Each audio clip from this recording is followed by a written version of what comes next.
വന്നാലും കെട്ടുന്ന പെണ്ണിന് തറവാടും അല്പ കുറഞ്ഞാലും കെട്ടിയ ആണിന് പറയത്തക്ക രൂപത്തിലുള്ള ശമ്പളമില്ലെങ്കിലും ദീനാണ് ഘടകമെങ്കിൽ ആ ദീനിനെ മുൻനിർത്തി നിങ്ങൾക്ക് കണ്ടെത്താൻ സാധിക്കണം. അത് മക്കളോട് നിങ്ങൾ കാണിക്കേണ്ട മര്യാദയാ. അതല്ലാതെ കല്യാണം കഴിഞ്ഞു 10 കൊല്ലം കഴിഞ്ഞിട്ടും മകളെ കണ്ണുനീര് കണ്ട് കണ്ണുനീരൊലിപ്പിക്കുന്ന വാപ്പാരോട് പ്രത്യേകിച്ച് സ്നേഹമുണ്ട് റബ്ബിന് എന്ന് ലോകത്തിന്റെ തിരുദൂതൻ പഠിപ്പിച്ചിട്ടില്ല. അബ്ദുറഹ്മാൻ ഇബ്നു ഔഫ് റളിയല്ലാഹു അൻഹു 100 ഒട്ടകങ്ങൾക്ക് ഏത് സെക്കൻഡിൽ ചെന്നാലും എടുക്കാൻ മാത്രം ധാന്യം അബ്ദുറഹ്മാൻ ഇബ്നു ഔഫിന്റെ പത്തായത്തിലുണ്ടാകും.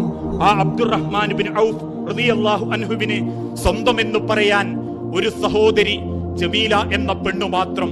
ആ പെണ്ണിനെ വിവാഹം അന്വേഷിച്ച് പലരും കയറി വന്ന ധനാഢ്യരായ ആളുകളോടൊക്കെ അബ്ദുറഹ്മാൻ ഇബ്നു ഔഫ് റളിയല്ലാഹു അൻഹു തിരിച്ചു പറഞ്ഞു, എന്റെ ജമീലാക്ക് ഞാനൊരു പുതിയാപ്ലയെ കണ്ടുവച്ചിട്ടുണ്ട്. വന്നവര് ചോദിച്ചു, അബ്ദുറഹ്മാൻ ആരാണ് ആ ഭാഗ്യവാൻ? ചോദിച്ച സഹാബാക്കളുടെ കൈപിടിച്ച് മദീനത്തെ പള്ളിയിലേക്ക് ഇറങ്ങി.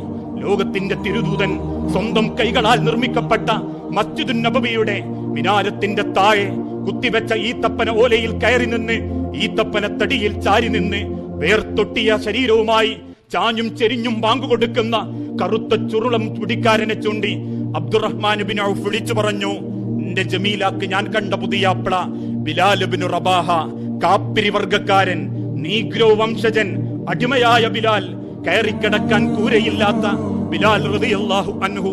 കണ്ടവര് മുഴുവനും ചോദിച്ചു, അല്ല അബ്ദുറഹ്മാൻ, അതിനു മാത്രം എന്തു പ്രത്യേകതകളാ ആ ബിലാലിൽ നീ കണ്ടത്?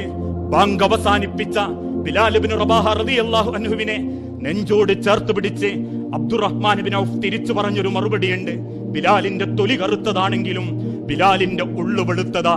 ബിലാലിന്റെ തൊലി കറുത്തതാണെങ്കിലും ബിലാലിന്റെ ഉള്ളു വെളുത്തതാ.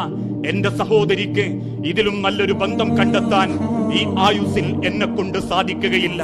അതാണ് ഇസ്ലാമിക മര്യാദ.